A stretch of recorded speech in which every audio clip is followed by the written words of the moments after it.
నాగార్జున గారు నాటుకోడి అని పొగిడేసరికి నాటు నాటు నాటు నాటు నాటు అని డాన్స్ చేస్తే ఎట్టాగమ్మా.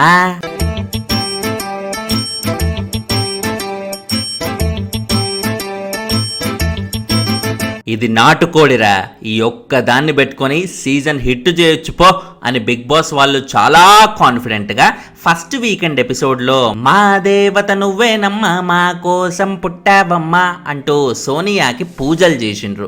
నిజానికి ఫస్ట్ వీకెండ్ లో ఎక్కువగా వినపడ్డ పేర్లు సోనియా, మణికంఠ మాత్రమే. సీజన్ కి ఒక బ్యాంగ్ ఇచ్చింది వీళ్ళిద్దరే అని డౌట్ లేకుండా చెప్పొచ్చు. అసలు వీళ్ళిద్దరూ లేకుండా ఇప్పటి వరకు జరిగిన 8th సీజన్ ని ఒకసారి ఊహించుకోండి. 8th సీజనా 8 PM విస్కీ లాగా కొత్త బ్రాండా బాబాయ్, బాగుంటదా అని అడగాలనిపిస్తుంది.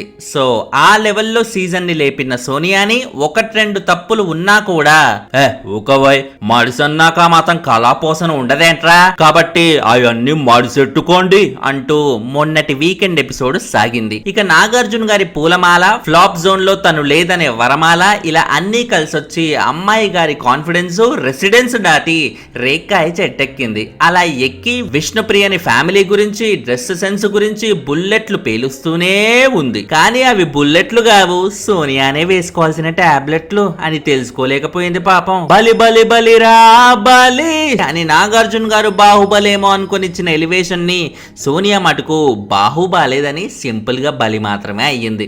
గ్లామర్ ఫీల్డ్ లో ఉన్న ఒక కంటెస్టెంట్ బట్టల గురించి బయట కామన్ ఆడియన్స్ కమెంట్ చేసిండ్రంటే ఒక లెక్క, కానీ గ్లామర్ ఫీల్డ్ లో ఉంటూ అది కూడా ఒక అమ్మాయి అయి ఉండి అసుంటి కమెంట్ చేసిందంటే అక్క సోనియానా స్నేకియానా అని యోవల్కైనా అనిపించాల్సిందే. పోనీ బట్టలతో వదిలేసిందా అంటే ఆహా, ఫ్యామిలీ మీద కూడా పడింది. ఇవి ఎంత సీరియస్ కమెంట్లో, దీనికి ఎంత రచ్చ చేయొచ్చో, హౌస్ లో సింపతి పరంగా ఎంత క్యాష్ చేసుకోవచ్చో తెలియని విష్ణక్క అడల్టరేటెడ్ అంటూ అడ్డాలు ఆలుగడ్డలు అమ్ముకున్నట్టు అదే పాట పాడుతూనే ఉంది పాపం. ఆమె రియాక్ట్ అవ్వలే కాబట్టి అవంత సీరియస్ కమెంట్లు కాకపోవచ్చు అని సరిగ్గా వినండి. నేను సరిలేరు నీకెవ్వరు అంటూ నైట్ రివ్యూలో సోనియాని పొగిడి చచ్చా.